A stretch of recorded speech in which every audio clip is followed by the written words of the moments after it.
Welcome back, everyone. This is the Pop Culture Association Vampire Studies area virtual conference experience. We have another great installment for y'all, and I'm so excited to talk with our guest tonight. But first, let me introduce you to area co-chair Melissa Anwio, who's going to introduce our author for tonight. Melissa, over to you. Hello, thank you, Amanda. So today I'm so happy to announce that we will be talking to Lynn Paynich, one of my dearest friends, who also works with me at Curry College, and she's writing her very first novel. So today what we're looking at is the ways in which the vampire inspires us, and of course, how on earth you start writing your first novel. So we're going to run down some questions with Becky. Becky, would you prefer Becky or Rebecca? Becky's fine. So we'll be running down some questions with Becky. So Becky, if you'd just like to start, so would you tell us a tiny little bit about your background as a way of an introduction? Okay, so I am one of 5 kids. My dad was Air Force, so we moved around a lot. And they're Mormons, devout Mormons, so they're very, very conservative and religious, still are. And love them dearly, but I'm on a different path, and that's about that. I mean, I went to school, I got a PhD in political science with a emphasis on criminal justice organizations, and so that's where I do most of my teaching and my research. My PhD was from Washington State University, Wazoo. I was there at the time. My first tenure track teaching position was in Minot State University in North Dakota, and I had actually spent 8 years as a child in Minot. And so I went there, met my now Jason. Melissa will giggle about that. She knows I've had a few lovely Jasons in my life. We got married and we moved out here and have been here ever since. Loving it. We're actually going back west again for the summer tomorrow. We leave tomorrow. That's perfect. Thank you so much. So this session that we're doing is Bram Stoker's legacy. So we're looking at the ways in which many of us were inspired by particularly Stoker's Dracula, whether it's our scholarship, whether it's our fiction. So did he have any influence on your work? Did you read Dracula? Had you even heard of it? Yes. Actually, I wouldn't say that it was largely influential. I did read it in high school. I was very interested in the paranormal ever since I was a young child. Loved the ideas of vampires, I'm from the 80s, so, you got The Lost Boys, you got all these great, vampire movies, which is is it the one with Keanu Reeves in 2003, 4-ish, I think? Is that about right, give or take? I think that's the one I remember most, no? Say it again? I think that was it earlier? 90s. God, I'm getting it was like 94, 95. Wow, we're old. Yeah, with Winona Ryder, right? And Keanu Reeves. Okay, so that was one where I think I first connected more with the story, the love story, there's a couple love stories going on in that. And so, yeah, definitely that he that was one of the first probably books and movies that I had, paid attention to relative to the vampire. I didn't spend my life studying them like you have, but definitely that was a piece on that long train towards where I'm at now.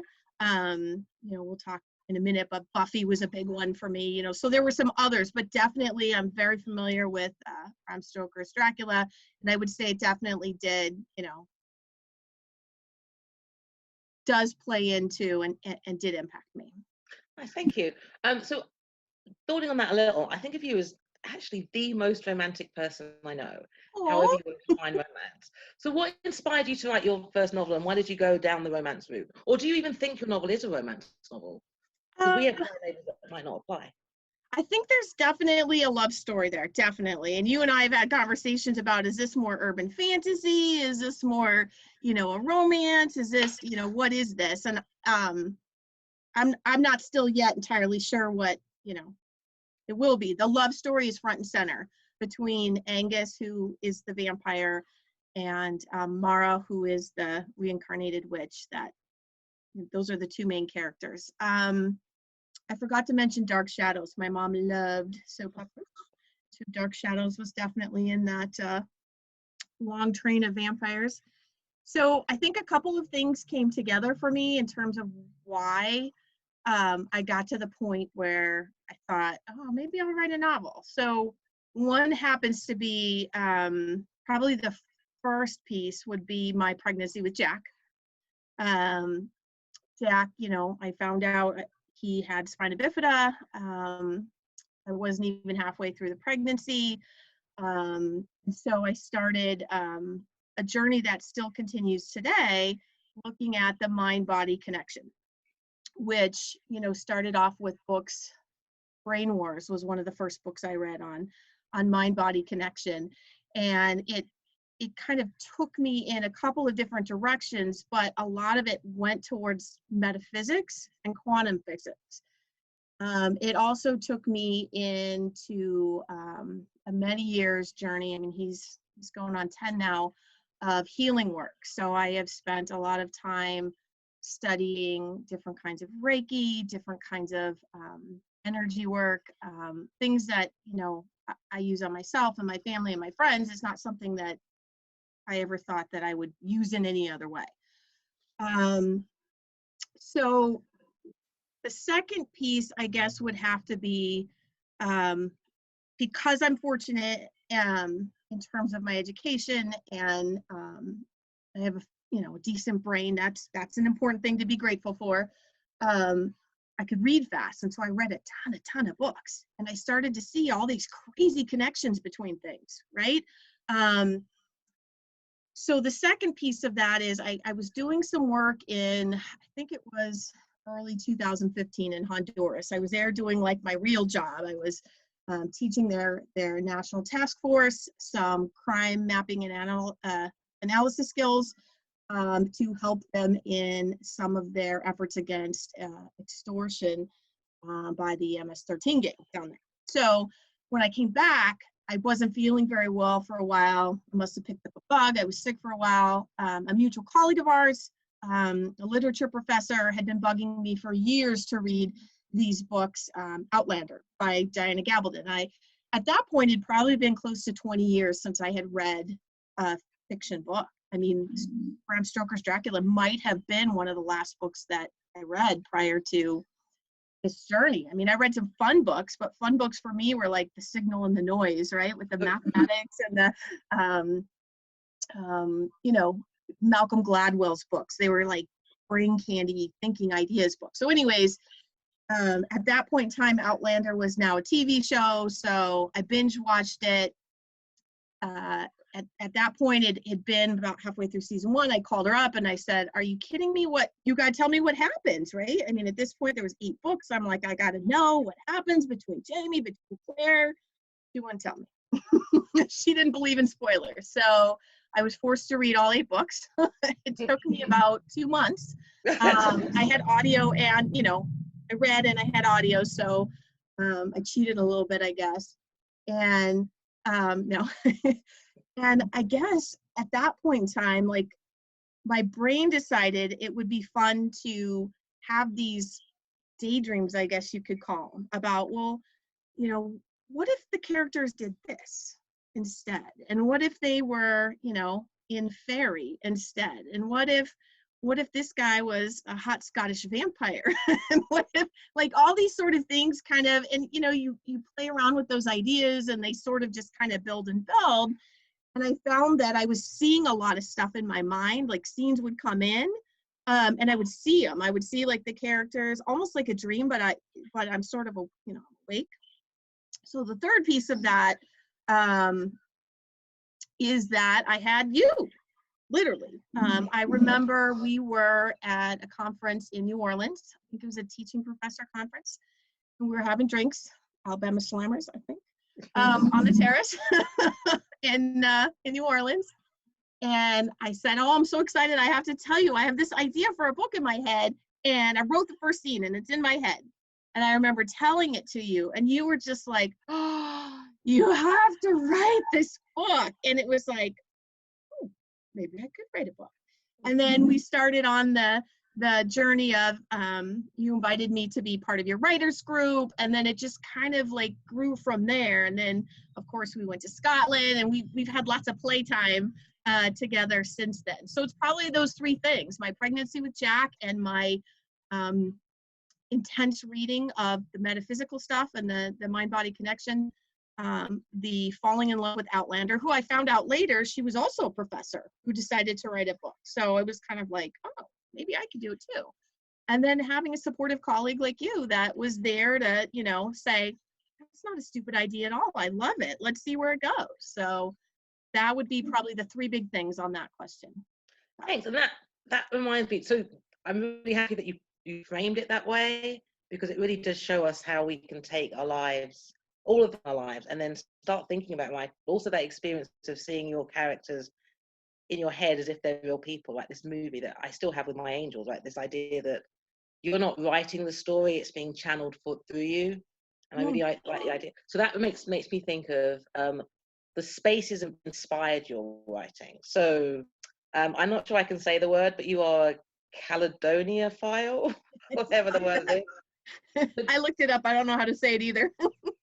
Tell me about your connection to your spiritual connection, I would say, metaphysical connection to Scotland, and then how you've actualized that. So where are the specific locations in Scotland, or wherever, because we've also done Ireland and London and Jane Austen's Trail, and what were some of the locations that inspired your work, and what's your connection, if you will, to the Scottish spirit, we'll say? So the Scottish spirit, I have to give credit to Diana Gabaldon and the folks that produced the Outline. You know, just seeing it on the screen and then seeing it in my head as Diana Gabaldon was writing about it, it just was like an intense connection. Like, I have to go there. In which we just said one day, let's go. So we did.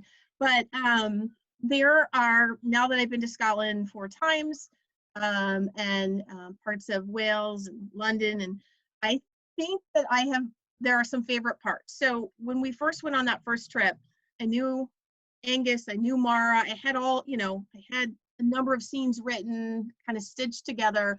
I didn't know where she was from. So it was on that first trip that we went to the Isle of Raasay on Skye, and we stayed at that gorgeous manor.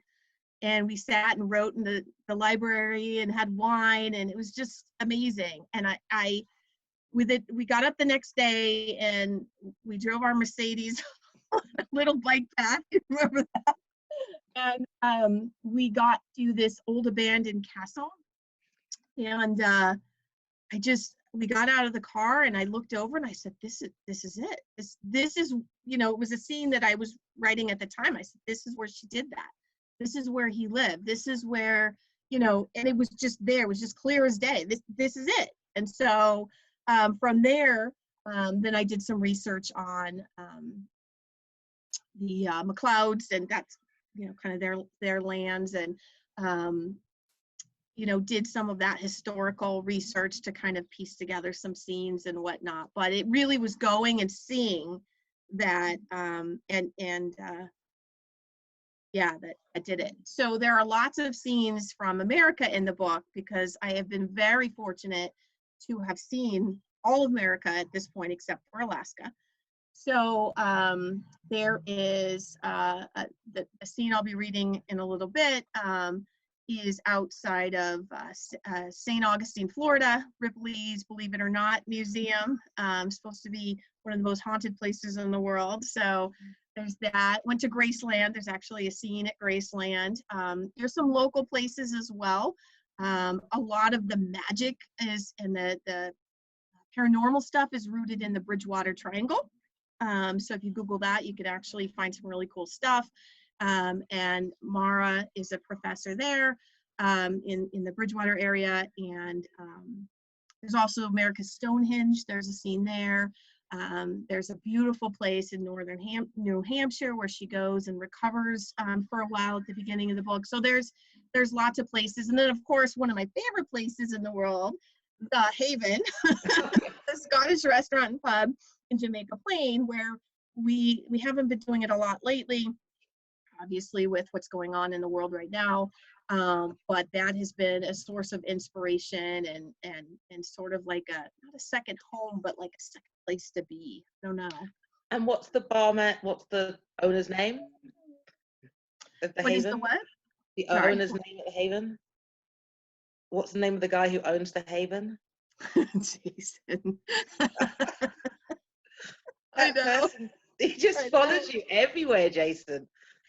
Everywhere. It's insane. I have had a lot of Jasons in my life. I was engaged to one actually before I met and married my husband. So Jason just shakes his head at me. I said, look, I knew I was going to be a little distracted in this life, a little spacey. I think I just like embedded somehow the code.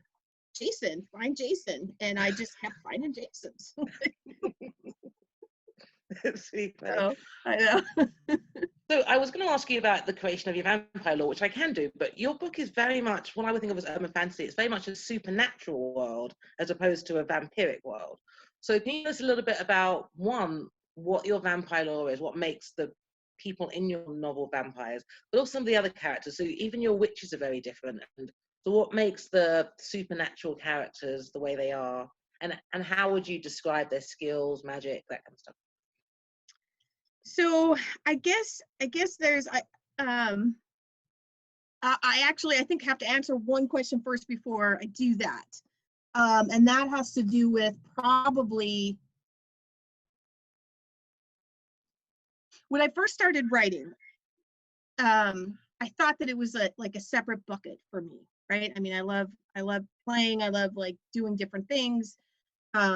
But my world was so structured in that, okay, so this is my quantitative work. This is where I do, geospatial analysis and here's my teaching work. I teach police officers, I teach future, police officers. And then here's the metaphysical healing work that's rooted in trying to help friends and family. And then here's my novel over here. They were like these 4 distinct buckets, right? That I didn't see at first a whole lot of linkages to. And I'm not a history professor, right? And I have a very busy life. As you know, I'm constantly going. So I don't have a lot of time to study all those historical details that would make a historical fiction book. But I do have all that information about metaphysics. Now, metaphysics is not science per se in this, right? I mean, obviously it's, so I didn't expect to see so many parallels between what I do at work, what I do at home, and then the novel. But they started like slowly just popping in. Math is a big thread.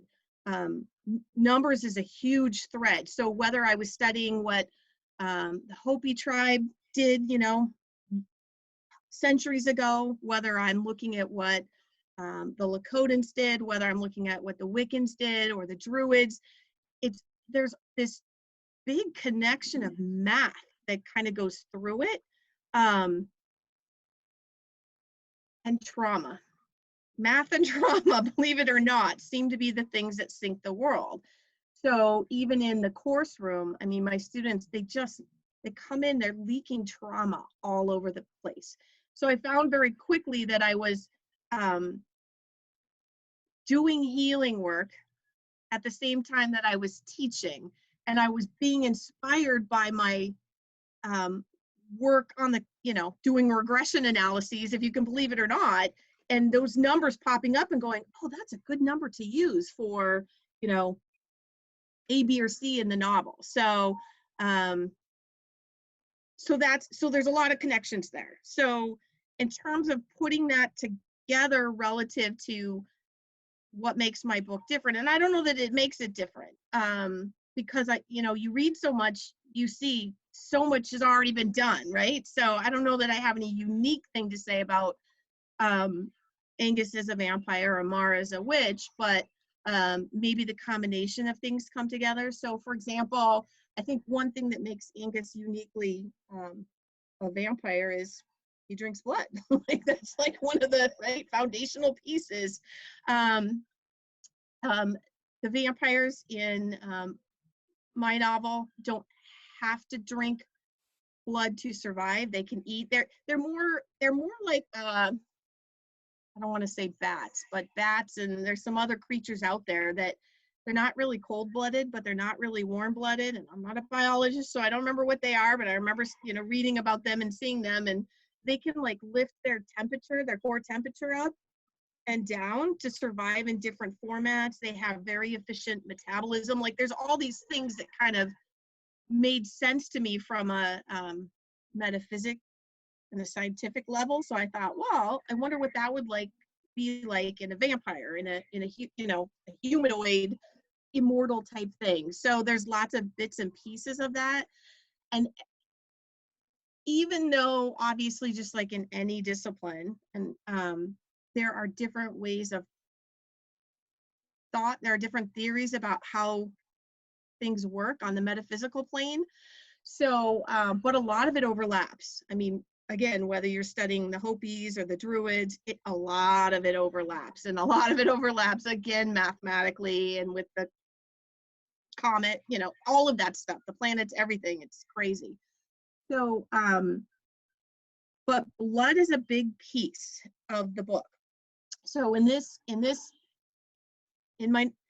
writing, blood has multiple dimensions.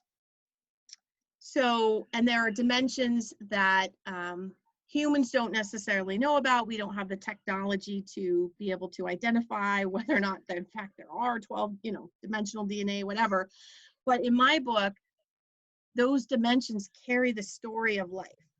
So sort of like the epigenetics of whatever, right? Right now, it's kind of a hot new area of research to look at epigenetics of trauma and how that kind of plays out. So the blood is basically the story. So as you're living your life, then my theory is that the blood is literally coding that information. And so I've seen this in other books, when the vampire drinks, he's pulling some of those stories out, right? It's not like it's going away. It's just he's able to read it, right? Sort of like a bloody USB drive. I know that sounds terrible, but he's able to access that information.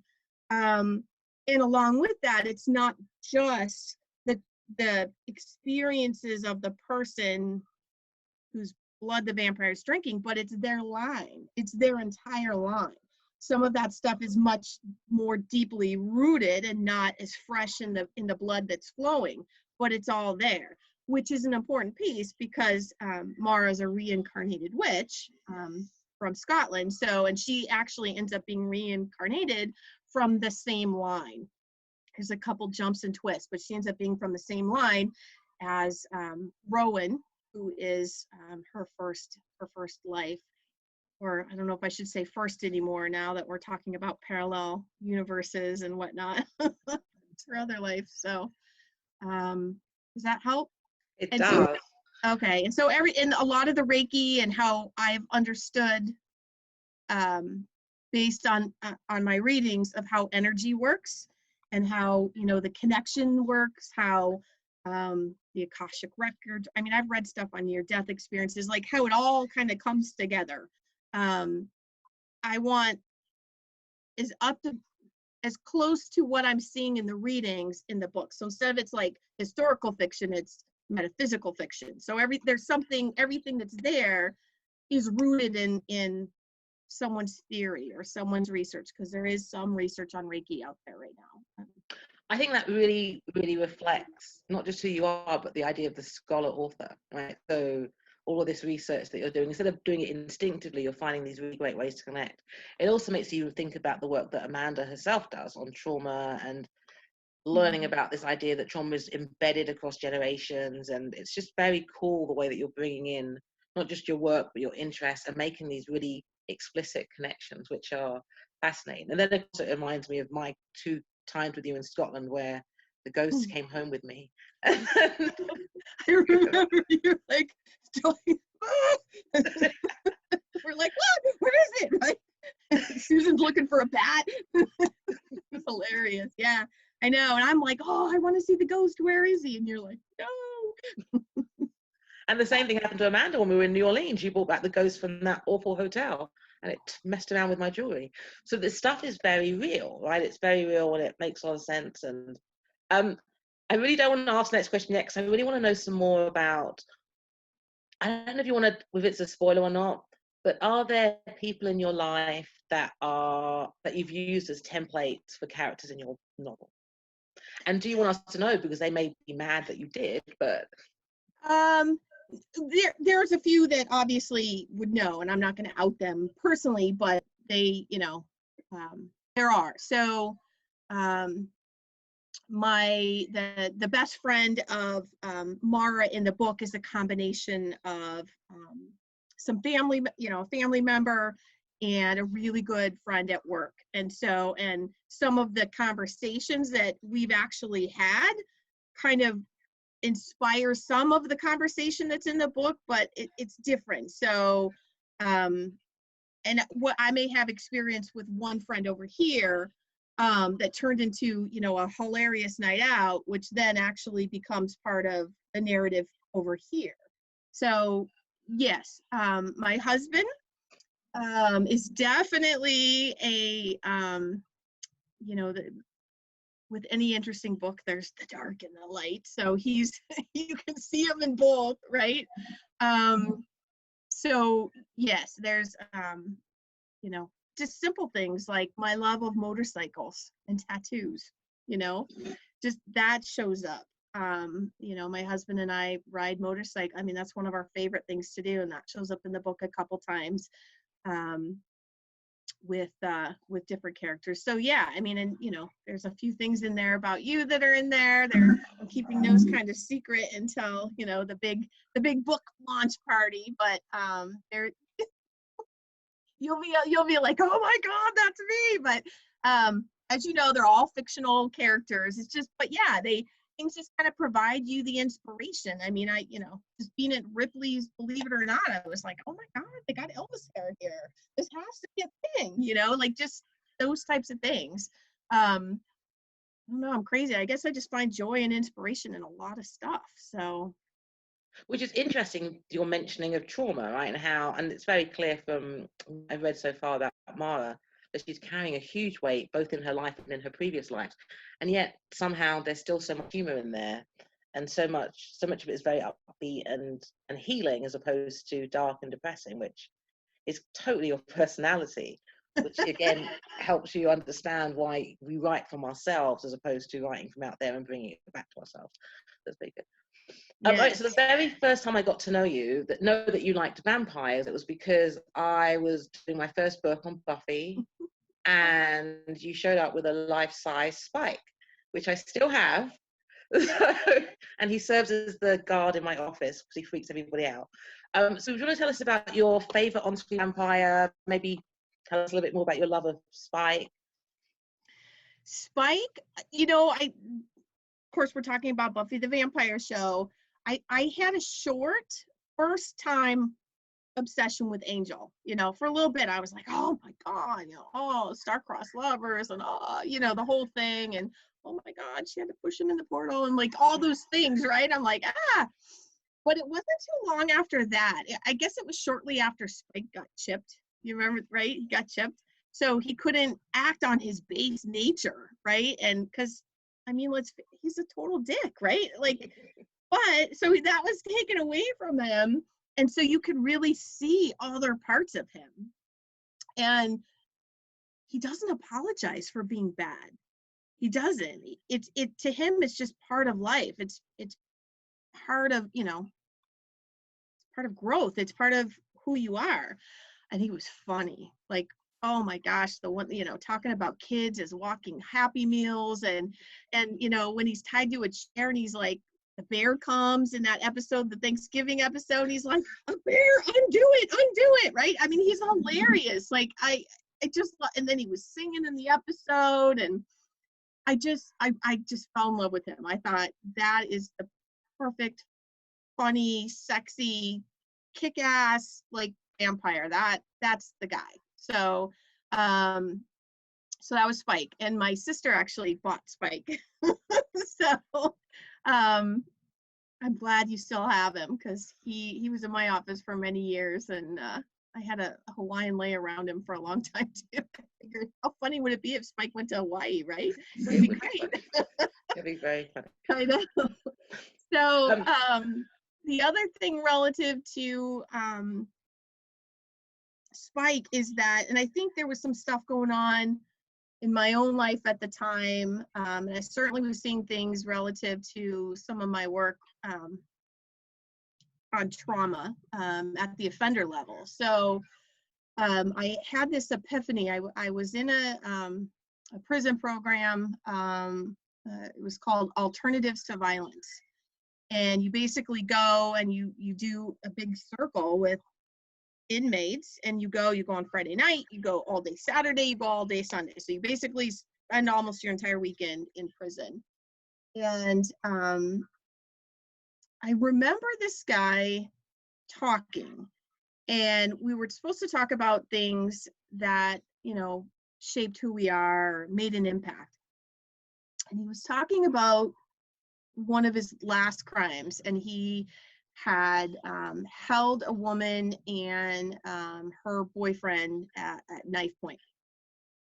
And nobody was killed, but it was a very traumatic event. He talked about seeing the fear in the woman's eyes. He felt very shameful about it, but he needed his drugs, he needed the money, so he did what he did. And you know, that's what I think people think about a typical offender. And not that I'm condoning crime or violence, I'm totally not.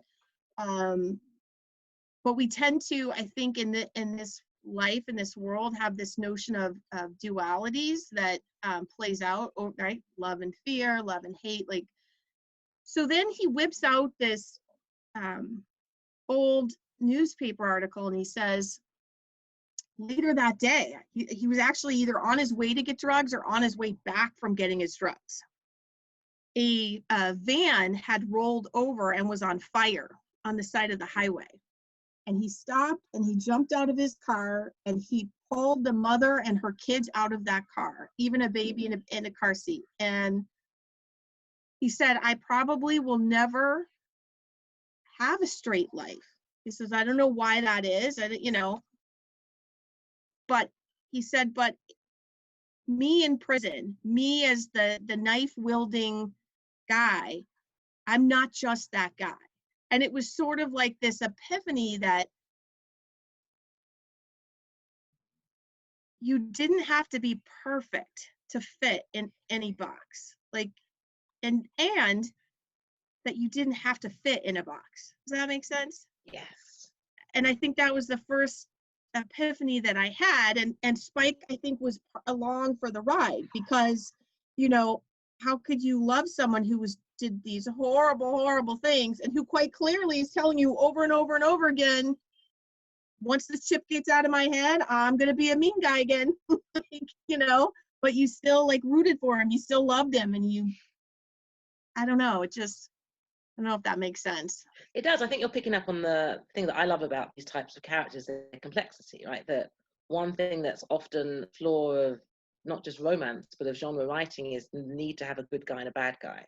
And so, and the good guy generally tends to be so boring. So I'm really much more drawn to the hedonistic vampire one, because they're unapologetic, but also you get to see that they are it's Lestat, right? That's where this archetype comes from, that they're way more than just the bad guy.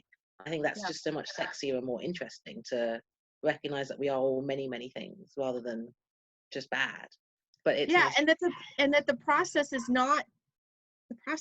isn't really, I mean, not that, again, I don't condone violence, I don't condone any of that stuff, but you know, being raised as a conservative Mormon, right? Like, I never quite understood, like, okay, so you just try to be good and perfect as much as you can, and then you die, like, and not that that's a bad thing. It's not a bad thing, but there are some things I probably shouldn't have done in my life that were so much fun. So I think part of it is the experience. I'm not talking about violence. We have to have a different conversation and space for that. But in the gray area, I don't think there's bad and good. And we all live in the gray area, right? That's where we're supposed to be. Amanda, did you want to add something? Yeah, let's connect it back to the trauma studies, because the other piece about these characters is that while they are broken and while they are living in that duality and living in those gray spaces, they're also bringing with it a significant amount of trauma. And so they're also the characters that we love because we want to heal, we want to help them heal. We want to help them figure out how to put the pieces of the brokenness back together, often with crazy glue, because that's what we need ourselves, is to be put back together with crazy glue. We need to be able to see that there's redemption, right, for them, but also for ourselves. I think sometimes it's why Spike is so interesting, right? His character arc is one that says this trauma happened to him in his real life and his pre-vampiric life, and that's part of what led him to where he was. Then he gets chipped, which is inherently a trauma that was against his will, that was violence. And he actually then makes choices to become the person that he wants to be, that still lives in the gray but puts himself back together. That's why these characters are so compelling. Yeah. There's a lot, there's a lot of joy and there's a lot of fun and some cool metaphysical stuff in the novel, but there's also a lot of trauma. Every single character. The whole reason Angus became a vampire was to avenge, the death of his wife, and he had trauma from making that choice, and living with being in the dark, right, and being separate from those energies that would have allowed him to connect with Rowan on the other side. And there's some scenes with Mara that have been really hard for me to write, and so far I'm almost writing them backwards. I think you've seen one of those scenes where she wakes up from the trauma and is sort of remembering and processing, and at the same time healing physical and doing all those normal human things you have to do to heal. And again, that's where some of the energy work comes in. And so there's a lot of healing that does go on. And I think probably in this book, the healing does not take away what happened. It doesn't take away the memories. It doesn't, but it interrupts the connection between the emotion of that trauma in the moment and then what happened. So yeah, there's a bunch of trauma. I actually, who knows if this is a real thing or not, but I had read that words have power and that you can intend them. And so I've been intending every word with Reiki to try that, maybe if anything, if one person reads this book, hopefully it's the one person that really needs it and is actually healing as they read the book. Maybe not so much from the story, but from the intended energy in the words. I think that's really beautiful. Yeah, and I think that it goes right back to what Amanda was saying, that we can. I think the thing you said at the end is really important. The idea that trying to find ways not to forget the trauma, but to absorb the trauma into yourself, right, as part of your experience. And that's very much kind of a way that Mara's having to deal with it, without all these spoilers. But the idea that she's having to bring together multiple parts of herself that aren't literally herself, they are also other people. I think that's again, it's what we do, right? As people try to find ways to process. And so often what we tend to do is wall that part off of ourselves, as opposed to really healing, which is absorbing that part into yourself and separating yourself from the trauma, from the feeling of the trauma.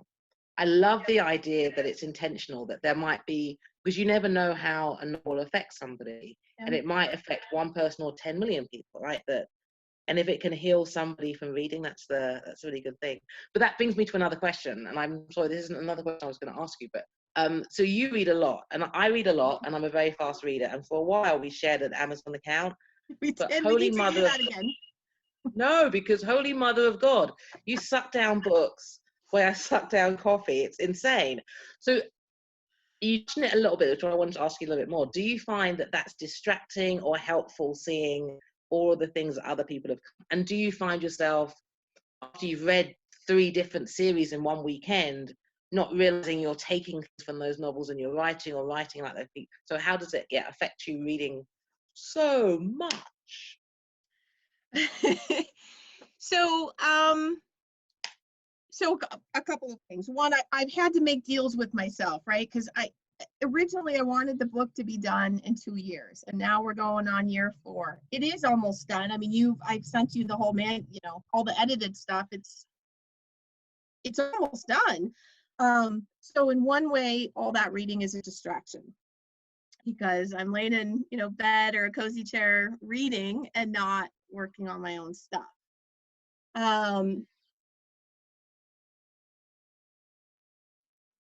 I can't say, so this might be a weird thing. I don't know if anybody else processes this way. When we're talking about data or numbers or that sort of thing, I have a pretty good memory, it's not photographic, but it's pretty good.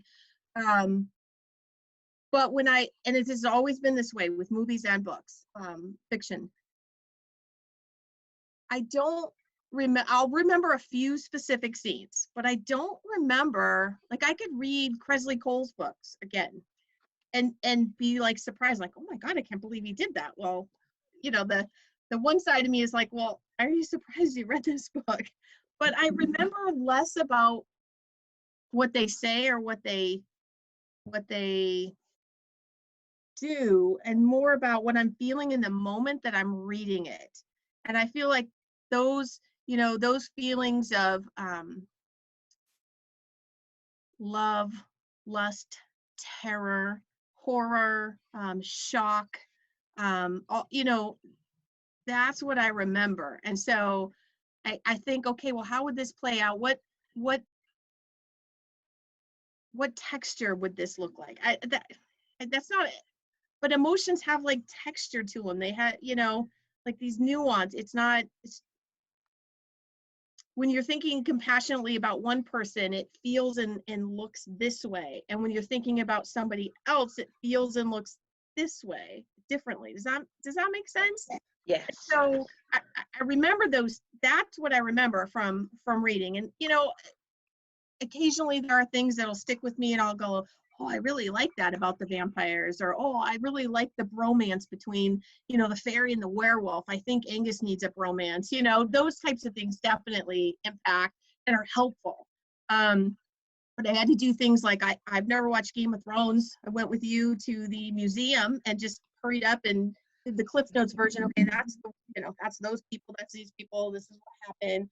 Well, that's where Jason Momoa came from, right? All those things. I still haven't seen it because I made myself a deal not to get started on any of those series. And so if I was awake enough and sitting up watching TV, I could also be writing on my book.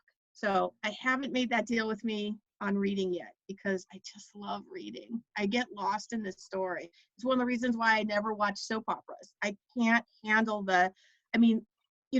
I'm screaming at the screen. I'm like, don't, he's cheating on you. Don't go there. I just get so wrapped up in the story that, yeah, I can't. It'll be a hole. So everybody else is binging. I haven't even finished Tiger King because I'm not watching that much. I'm just not watching that much TV. Well, your one task is to finish. And actually, you would be watching Dracula, that would be one of my big things that I'd recommend, because of the way he retells that story. So this is a fun question, because it kind of goes with actually you. So if you were quarantined for several months for some reason, like a pandemic, that would never happen because that doesn't happen. But somehow you were quarantined. What sort of vampire would you want to be quarantined with, and why? And here's an addendum to that: would Jason be there or would not? Actually, I guess would your family be there with you while you were quarantined? Be a better. Yeah. You want me to have a fun quarantine? Although you've traveled with me, you know, after about a week or so, I miss my kids. I miss them dearly. And after a couple weeks, I miss my husband. So yeah, he definitely, you know, at some point should, you know, at least be on the rescue boat to pick me up off the island or something. But, you know, you'd think I would say Spike. No, because he might kill you. He might kill you. He'd play with you. He'd play with you, then kill you. Yeah. I want a chipped Spike. But I, you know, thinking about it and knowing what's fun for me, and knowing that I love like playing with ideas and I love learning things and I love like stitching things together in my head, I would definitely want Matthew Claremont from the All Souls trilogy, because think about it, months and months and months. Think about all of history that you would learn about. And he knew all these famous authors and playwrights and politicians, like he knew everybody, right? So he could tell you about his experience. It'd be like, I mean, not that you get out of a PhD in history, but think about all the stuff that you would just know. And it would just be thinking about the conversation. Yes, he's hot. Yes, you know, you got that going, but you know, you can't just be hot all day. You got to do something. You got to talk. You got to, you know, and he also knew a lot about blood and DNA. I mean, he was just, you know, he studied that stuff in the book. Like, I think it would just be eye and ear candy for me to just hang out with Matthew Claremont for a couple months. I think that's interesting. Everybody we ask that question to always wants someone who has that historical knowledge. And I think when I first heard the question, I would have thought of Eric Northman or Lestat. But now I realize that would get old very quickly because they're very whiny and self-absorbed. So having somebody would actually, yeah, you want to have an exchange with for months would be much more interesting than hearing a guy. Essentially, I could imagine Eric would sit in the mirror and talk, and then get really whiny and then kill me, which would be fine, but it wouldn't last very long. So Amanda, who would be your person you'd be in quarantine with? Well, you know, I think Becky kind of hit it. Like, I think of Matthew. I don't know. I think of, oh gosh, just like, I mean, Dracula is interesting in and of himself, right? Like as the precursor of all of this, though, you know, maybe not. I know Carmilla would be interesting, particularly the web series version Carmilla, just like fun and like you can imagine like watching movies and eating popcorn. I don't know. There's so many, but Matthew was who my brain went to truly initially just because of all that knowledge. Yeah. And that, I think that also connects with what makes us so interested in vampires, right? It's that, I mean, I know that I'm a historian, but that's the idea of, yeah, these great conversations, but carrying all this knowledge forward, right? And I think that's one of the things about your brain, Becky, that I love so much, that my brain is very foggy. You're so great at retaining and compartmentalizing and then bringing things together. And like, I could ask you about an episode of Buffy that happened, I don't know, in season 1, and you could tell me, and I'd be like, I didn't even know that was in season 1. But it's those kind of really great sense of recall that you have that I think it works super well then for writing a novel, particularly with your sense of humor, which I keep coming back to. So I could see the two of you just sitting for hours. I could see you driving him crazy though, because I could see him, because you'd have a million questions for him. And I think after a while, like, shut up. I would, I know, I would have a hard time sleeping. I'd be like, I got a few months with this guy. I gotta learn. I gotta, you know, maybe I could become a vampire and just like suck his blood and all of his knowledge would just like, right? That bit I like the most, right? If there was a way to suck someone's blood and gain all their knowledge, I'd run after people like Bill Clinton and Hillary Clinton. Not so much for their education or whatever, but for their literal body of knowledge in their minds. That would be fascinating to me. But knowing me, it would all drain out the other end, so it wouldn't stay. But I do like the idea of that a lot. Okay, so what advice, I think you said has been fantastic advice so far anyway, right? So I know you don't think of yourself yet as a novelist, but you are. and that you've always been a writer, because obviously you have textbooks and you do all this stuff and you're up, so we're seeing the ways in which you're bringing those things together.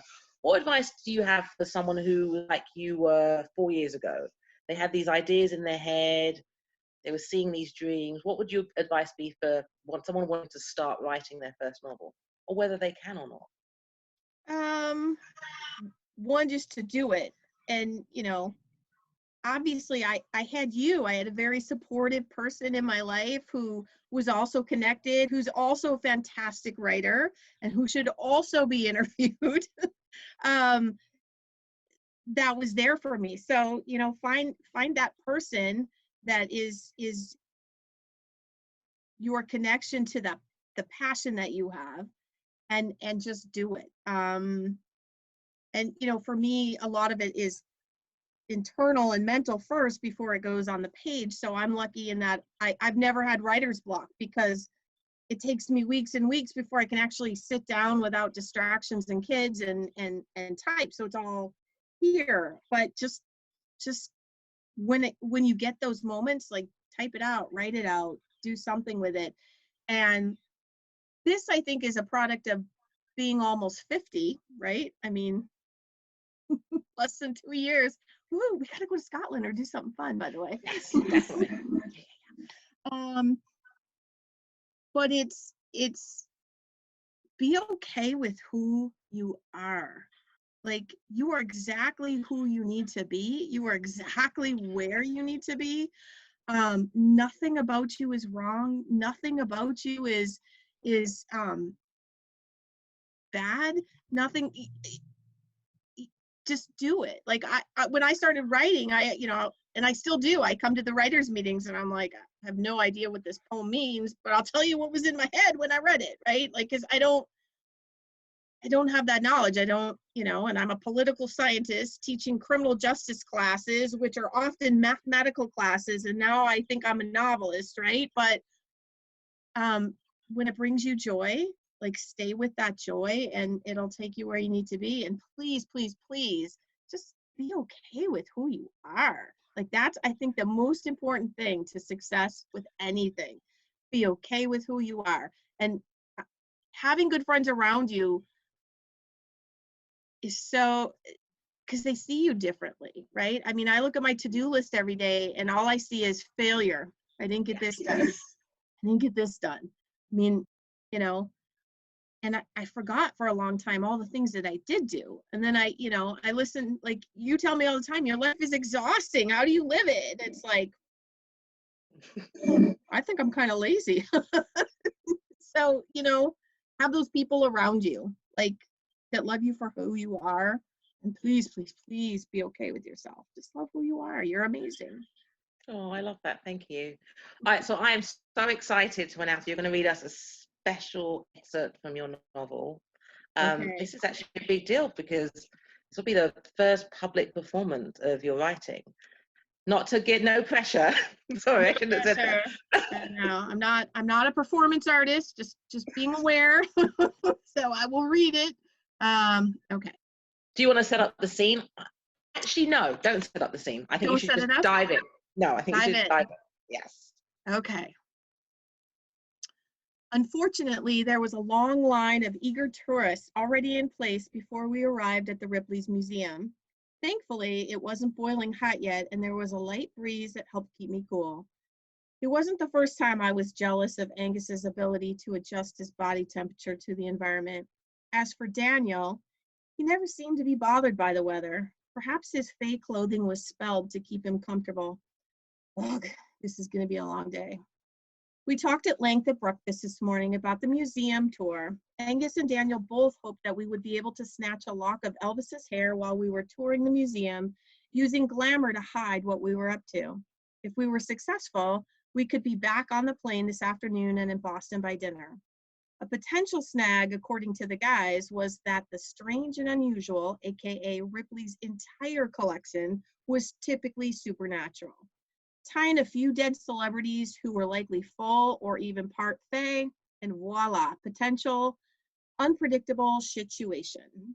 Daniel had also announced at breakfast that the building housing Ripley's collection was infested with ghosts. Apparently, fairies and ghosts were not fond of one another. My life is so weird. After a 30-minute wait, we arrived at the ticket desk. A bored-looking cashier took our money, and we proceeded through the turnstile to the first exhibit.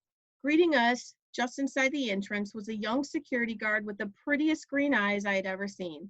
She had a full head of light blonde hair pulled back into a neat ponytail, and she stood as still as one of the guards at Buckingham Palace. There's another.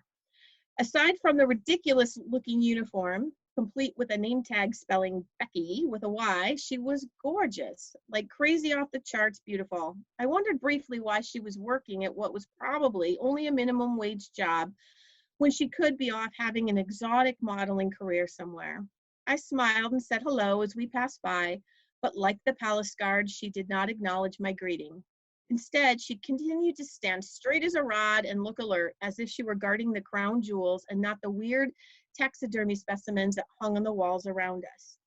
There wasn't a map to the exhibit, so we had to walk through several rooms before we found Elvis's hair.